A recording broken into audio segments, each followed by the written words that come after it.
when I was really using a lot, and my physical and my mental state was just deteriorating all the time.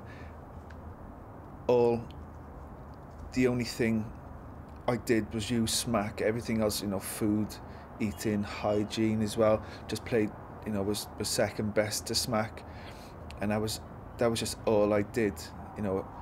Life was quite simple because all you needed to do was get your money and get your smack. It's hard when you're there and you think you're having a hard time, but it's like that's all you do basically. You don't go out to the pub, you don't go to the cinema, you don't like try and pull birds or anything, you just do smack, and that's, it's just totally controls you. I was a slave to my addiction.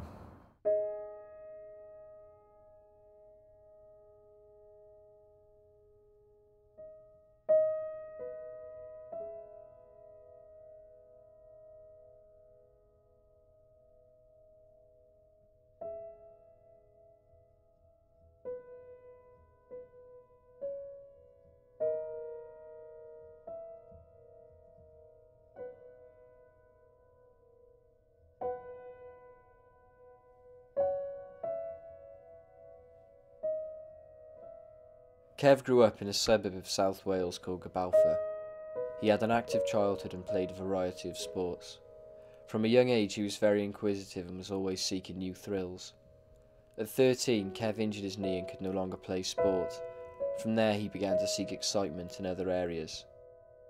When I was 14, I started to hang around with a different crowd, started to smoke ganja and take mushrooms, and I thought I really enjoyed that time in my life. I was doing whatever I wanted and didn't really think of the consequences of my life. I just wanted to enjoy myself.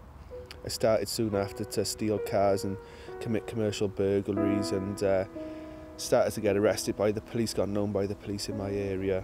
At the time we realised that he was getting into trouble with the police, we were devastated, absolutely devastated. It got worse as the years went on, but we didn't realise that it could get worse. We really thought that that was as bad as it could be. When he was 16, Kev bought a motorbike. Alongside his escalating and diverse drug use, Kev's thrill-seeking personality was once again satisfied. However, on the way home from work, Kev had an accident and seriously damaged his hip. He would spend the next 4 weeks in hospital. During the time that he was in hospital, we found out yet again that he was in trouble with the police, that he was actually on bail. My mother and father suspected that I was getting up to no good and decided to search my room.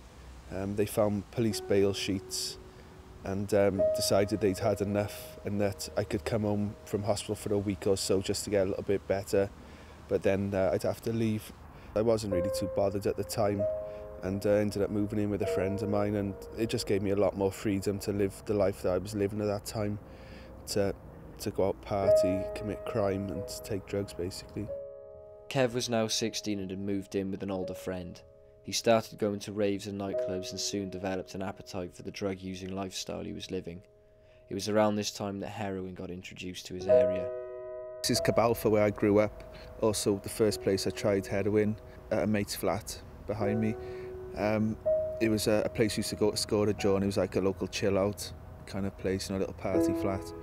And the one time I went there was this lad I had met before who was smoking smack. He was booting, and it was offered to me. And being inquisitive, I thought, yeah, go on, and I'll try that, give it a go. The lad who ran it for me said, "Oh, how do you feel?" I said, "I don't feel anything."